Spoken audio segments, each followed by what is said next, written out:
In today's video, I'm going to teach you how to set up SSH via Cloudflare Tunnel. Before we jump in, here's a quick overview of what we're accomplishing. A Cloudflare Tunnel lets you reach your server over SSH without opening inbound ports on your network. Instead of exposing port 22 to the internet, your server creates an outbound, encrypted connection to Cloudflare, and you connect through that secure pathway. It's a cleaner, safer approach that reduces attack surface and simplifies access.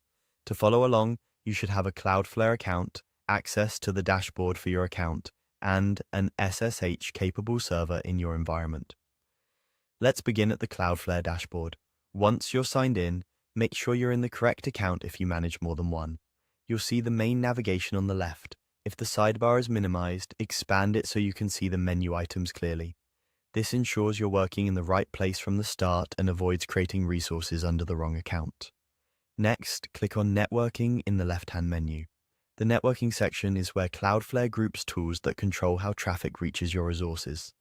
Tunnels live here because they're effectively secure network paths between your environment and Cloudflare.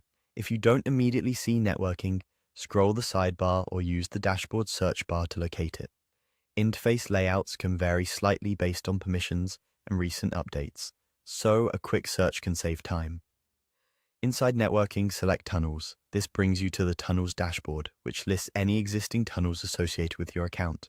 If this is your first time, the page will be mostly empty, along with some guidance about creating your first tunnel.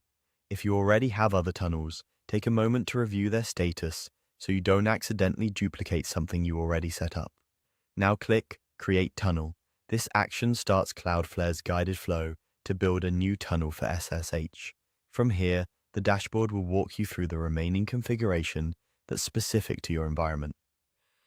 Have details handy about the machine you'll connect to and the SSH service you plan to reach. As you proceed, aim for the principle of least privilege and plan to restrict who can access this SSH endpoint. Also, avoid sharing any keys or credentials in chat or screenshots and store them securely. That's it for the navigation you need. Open the dashboard, go to Networking, choose Tunnels, and select Create Tunnel to begin. The on-screen wizard will take you the rest of the way, step by step, tailored to your setup. If you found this helpful, pause here to complete the guided flow at your own pace, and I'll see you in the next video.